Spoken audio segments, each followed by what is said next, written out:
से नाराजगी भी हो जाए ना तो दुश्मनी मत कीजिएगा।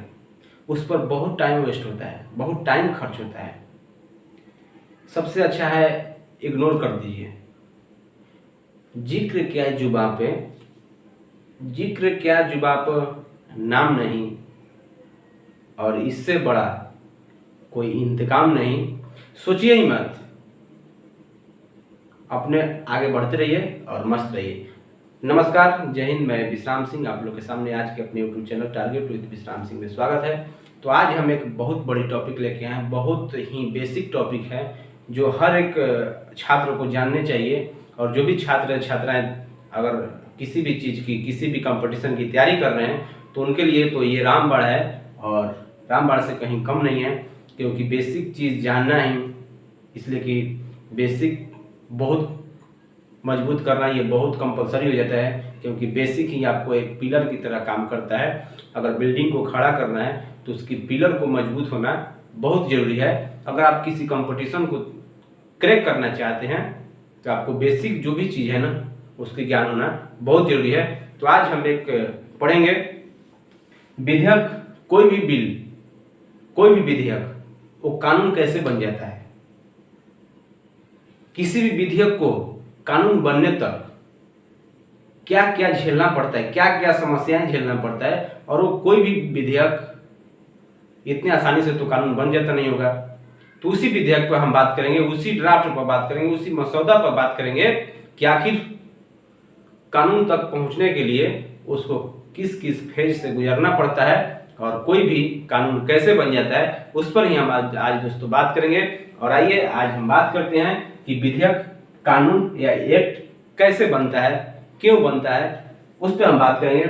आपको बता दें कि हमारे भारतीय संविधान में आर्टिकल 107, आप इसको याद रखिए, आर्टिकल 107 अनुच्छेद 107 में आपको बताया गया है अगर कोई भी विधेयक कहते किसको हैं, ये भी तो आपके बारे में सवाल होगा, उसको भी हम आगे बात करेंगे। आप एक एक पॉइंट नोट कीजिएगा।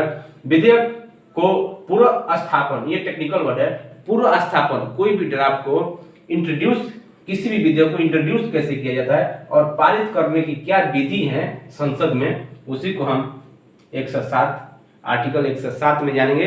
भारतीय संविधान के 107 में कोई भी बिल को पूर्व स्थापन मतलब क्या, किसी भी बिल को कैसे इंट्रोड्यूस कराना है संसद में, उसी के नियम और कानून आर्टिकल 107 में है। आप इसको याद रखिएगा।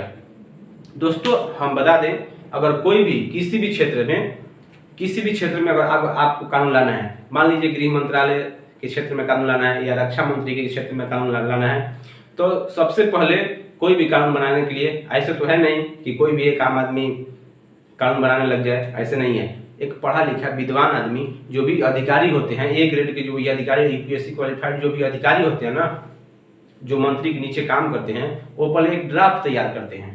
ड्राफ्ट मीन्स मसौदा मीन्स कानून में क्या होना चाहिए, क्या नहीं होना चाहिए, कब कानून कब होना चाहिए, ये सब कुछ कानून में A to Z, त्रुटि से लेके अच्छाई से लेके बुराई से लेके हर चीज उसमें मेंशन किया जाता है। उस ड्राफ्ट में, उस मसौदा में सबसे पहले ड्राफ्ट तैयार होता है। और ड्राफ्ट कौन तैयार करता है? अधिकारी लोग तैयार करते हैं।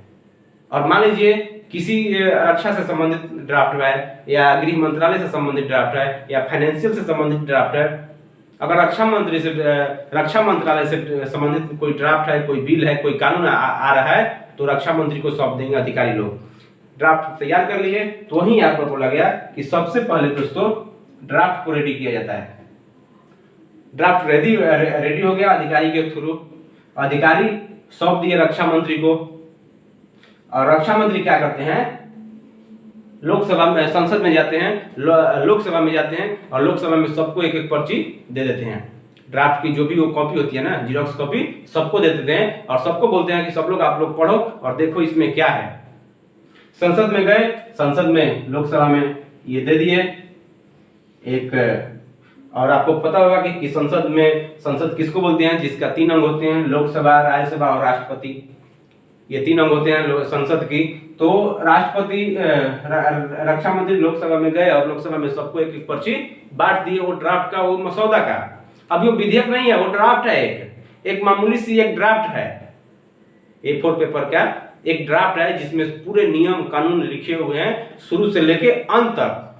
अब आइए, संसद में जैसे ही उन्होंने ड्राफ्ट सभी सांसदों को सौंप दिया, वो सांसद अपना पढ़ेंगे, देखेंगे। लोकसभा में तो प्रस्तुत कर दिए, अब उस पर क्या होगी? चर्चा होगी। चर्चा क्या होगी? चर्चा जो पक्ष के, जो भी उस बिल के पक्ष में होंगे उसकी अच्छाइयां बताएंगे, जो भी विपक्ष में है उसकी बुराइयां बताएंगे, और पूरी चर्चा होगी। एकदम संसद हाला मच जाएगा। किसी भी कानून को लाओगे तो चर्चा करना जरूरी है, और चर्चा करने से एक फायदा है कि जो भी उसमें कमियां आती है ना, सब कुछ निकाला जाता है। जो भी संशोधन करना है, जो भी उस ड्राफ्ट में चेंज करना है, सब कुछ चेंज उस संसद में आपको करना है, और उसमें चर्चा होगी।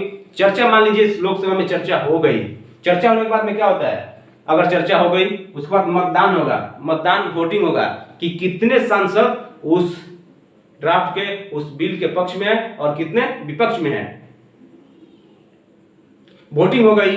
अगर मान लीजिए अगर वोटिंग की नौबत नहीं, पूरे सर्वसम्मति से अगर वो उसको पास कर दिया जाएगा तो वोटिंग की जरूरत नहीं है। लेकिन अगर वोटिंग की तब जरूरत पड़ती है जब कुछ लोग पक्ष में बोल रहे हैं, कुछ लोग विपक्ष में बोल रहे हैं।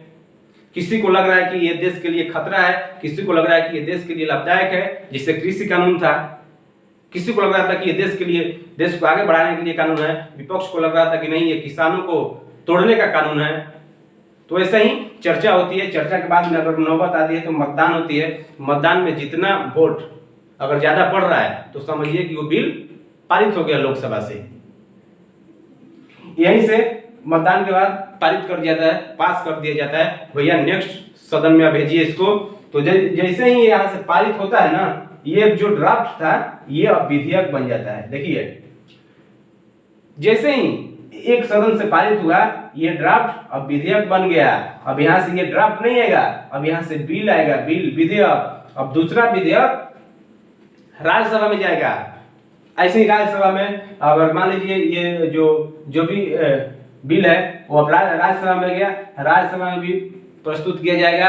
राज्यसभा को प्रस्तुत किया जाएगा, जो भी उसमें होगा, जो भी सांसद होंगे उसमें भी चर्चा करेंगे, उसमें भी मतदान करेंगे और पारित कर देंगे। अगर पारित करने का मन नहीं है तो रोक भी सकते हैं, क्योंकि आपको पता होगा कि कोई भी सदन, किसी भी सदन का बिल मैक्सिमम 6 महीने तक रोक कर रख सकता है। ये आपको याद रखना होगा कि कोई भी सदन या लोकसभा हो या राज्यसभा हो, कोई भी बिल तो नहीं कर सकते हैं। कुछ ऐसे भी बिल हैं जिनको 14 दिन के अंदर ही वापस करना पड़ता है, अगर नहीं किए तो पास माना जा सकता है, जिससे धन विधेयक है। तो इसलिए बता दूं कि सदन के पास ये अधिकार होता है कि उनके बिल को 6 महीने तक वो रोक सकता है। तो राज्यसभा में भी चर्चा होगी, मतदान होगा और उसको भी पारित किया जाएगा। जैसे ही संसद से पारित हो गया तो आपको हम बताएंगे। पारित होने के बाद में ऐसे कानून नहीं बन जाता है। आपको लगा होगा कि संसद पारित कर दिया तो कानून बन जाता है। दोस्तों, अभी भी एक स्टेप बाकी है। इतनी आसानी से देश के ऊपर इतनी आसानी से कानून नहीं थोप दिया जाता है, ये आपको पता होना चाहिए। तो दोस्तों, यहाँ हम बता दें कि जैसे ही संसद से पारित होता है ना, ये विधेयक बनता है और विधेयक सीधे कहाँ जाता है? राष्ट्रपति के पास जाता है, जो एक संसद का अंग है। ये राष्ट्रपति, क्या समझे? ये संसद का अंग होता है ये राष्ट्रपति। और राष्ट्रपति के पास अब 2 ऑप्शन है, या तो उसको पुनर्विचार के लिए वापस लौटा सकता है उस बिल को, उस विधेयक को संसद को, या नहीं तो सिग्नेचर कर देता है। अगर वापस लौटा दिया पुनर्विचार के लिए तो संसद को यह अधिकार है कि वो फिर से चर्चा करे, पुनर्विचार करे, फिर राष्ट्रपति को भेजे। अगर दूसरा बार राष्ट्रपति को भेज दिया तो राष्ट्रपति को सिग्नेचर करना कंपलसरी हो जाएगा, उसको जरूरी हो जाएगा, वो दोबारा लौटा नहीं सकता है। तो यहाँ पर राष्ट्रपति के पास 2 ऑप्शन है, या तो सिग्नेचर कर दो या वापस भेज दो। अगर भेज भी दिया तो दोबारा ये भेजेगा तो आपको साइन करना ही पड़ेगा। अगर आपको लग रहा है कि बिल ठीक है, विधेयक ठीक है, तो राष्ट्रपति यहाँ पर क्या करेगा? सिग्नेचर कर देगा। अब दोस्तों, यहाँ जैसे ही सिग्नेचर किया ना, यह बिल क्या हो गया? कानून बन गया। जैसे आपको पता होगा अभी हाल ही में एक बिल आया था, सिटीजनशिप अमेंडमेंट बिल। यहाँ पर चर्चा हुआ संसद में, चर्चा होने के बाद में राष्ट्रपति के पास गया और जो भी ये बिल था जैसे ही राष्ट्रपति का सिग्नेचर हुआ ना, ये सिटीजनशिप अमेंडमेंट एक्ट हो गया, मतलब नागरिकता में संशोधन कर दिया गया। यहाँ पर एक्ट बन गया, कानून बन गया। यहाँ पर कैब था, ये सीएए हो गया। तो यहाँ पर देख सकते हैं कानून कैसे बनता है। ये बेसिक जो इंफॉर्मेशन है ना, ये आपको जानना बहुत जरूरी था।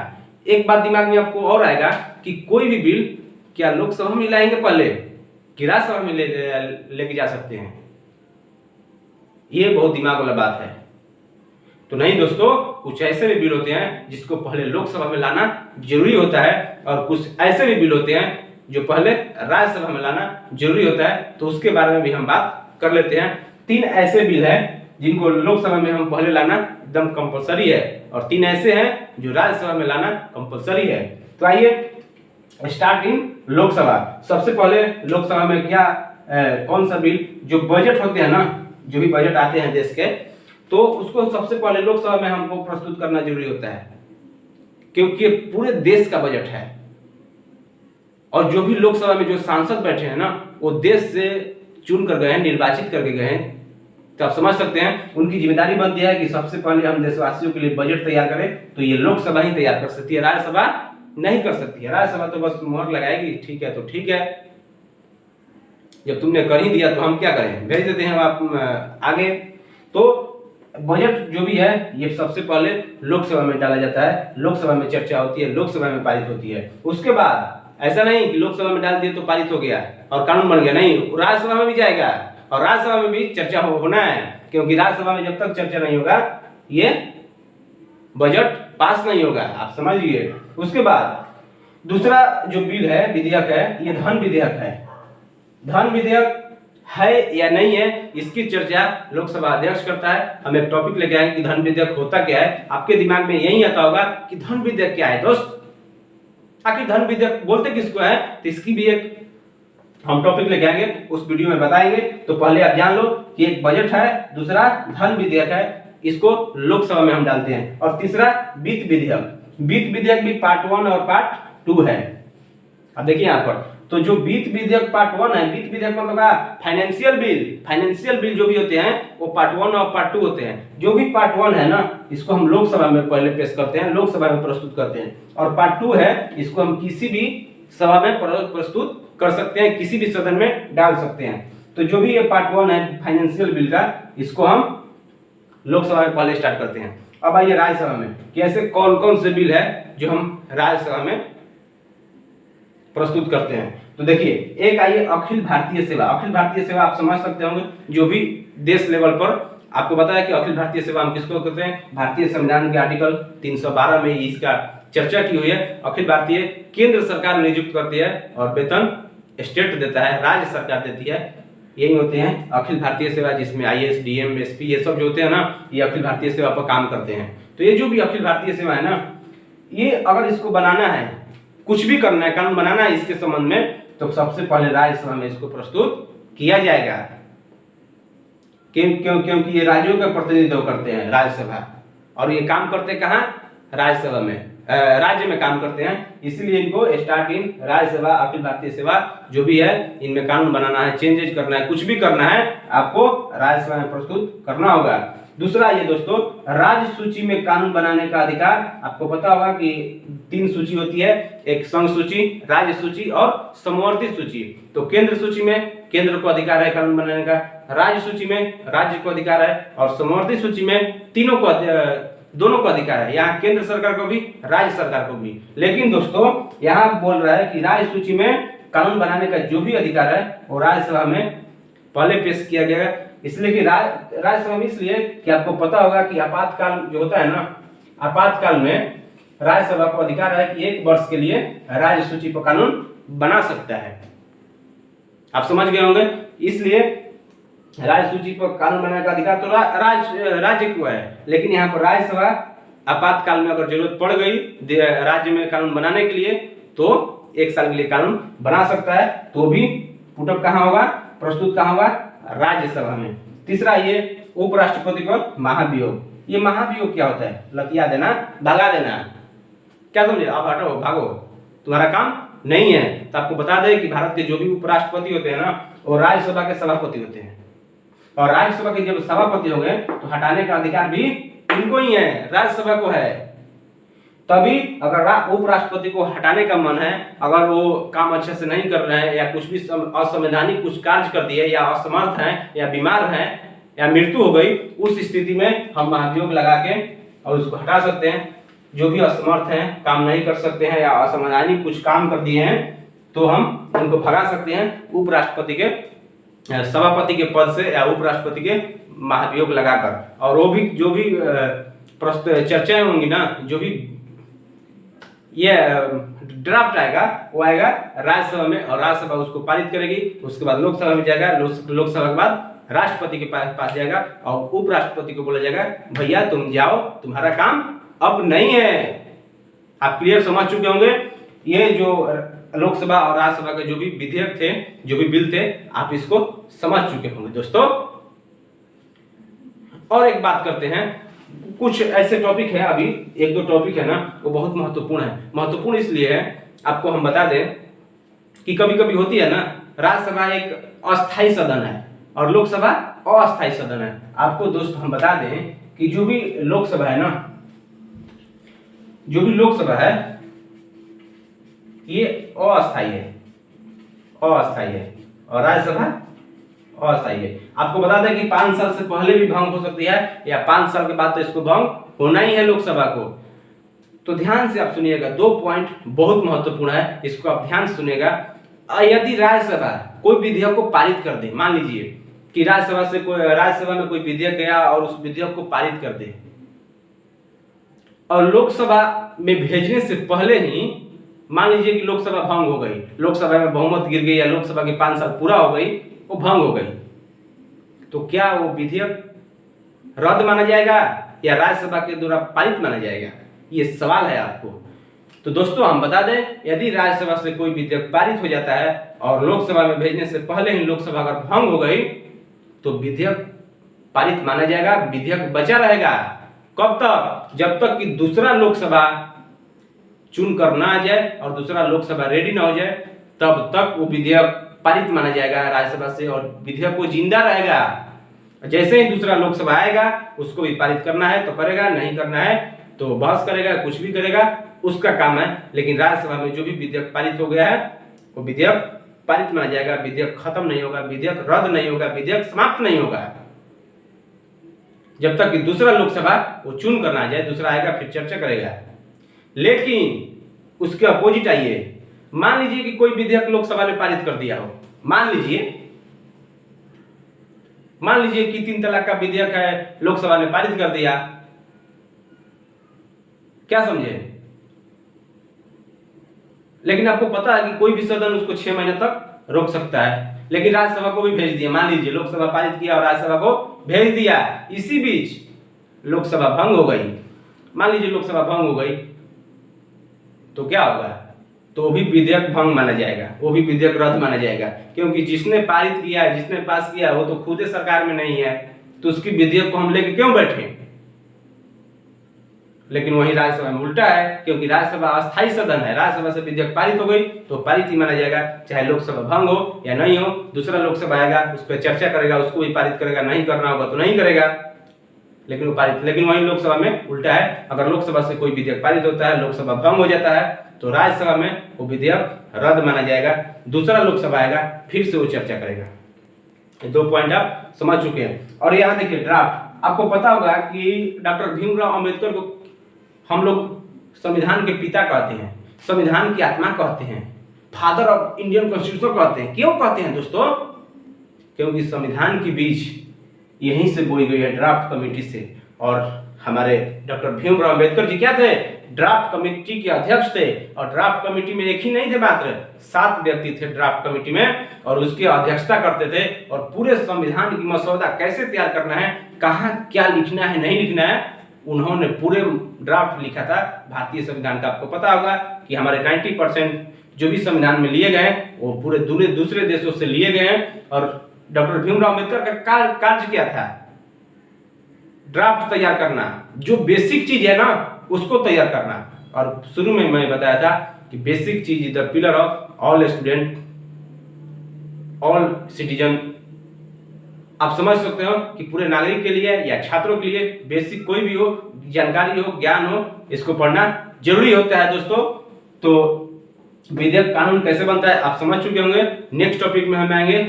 एक बात और बात आपको बता दें कि मान लीजिए कोई भी विधेयक जाता है संसद में, लोकसभा और राज्यसभा में किसी बात के लिए कि बहस हो गई, लोकसभा ने पारित कर दिया, राज्यसभा बोल रहा है कि हम नहीं पारित करेंगे, तुम क्या कर लोगे? और राष्ट्रपति यहाँ पर इंतजार कर रहा है कि भैया जल्दी पारित करके भेजो मेरे पास, मैं कानून बनाता हूँ, जल्दी तो भेज। लेकिन राज्यसभा बोल रहा है कि नहीं, हम पारित नहीं करेंगे, मेरा मन नहीं है पारित करने का, मेरे अनुसार नहीं है। तो राष्ट्रपति को एक अधिकार दिया गया है कि वो संयुक्त अधिवेशन बुला सकता है। क्या समझे? कंबाइन सेशन बुला सकता है वो आर्टिकल 108 के तहत। तो हम नेक्स्ट वीडियो में लाएंगे अनुच्छेद 108 के तहत क्या है संयुक्त अधिवेशन और उसकी अध्यक्षता कौन करता है, क्यों होता है, किस पर अधिवेशन बुलाया जाता है, सब पर चर्चा करते हैं। और नेक्स्ट वीडियो में हम तब तक बात करेंगे आर्टिकल 108। तो आप लोग रेडी रहिएगा नेक्स्ट वीडियो के लिए। तब तक अगर आप चैनल पर नए हैं तो चैनल को सब्सक्राइब करना ना भूलिए और दोस्तों को शेयर करना ना भूलिए, इसलिए कि मरने वाले तो एक दिन बिना बताए हुए मर जाते हैं।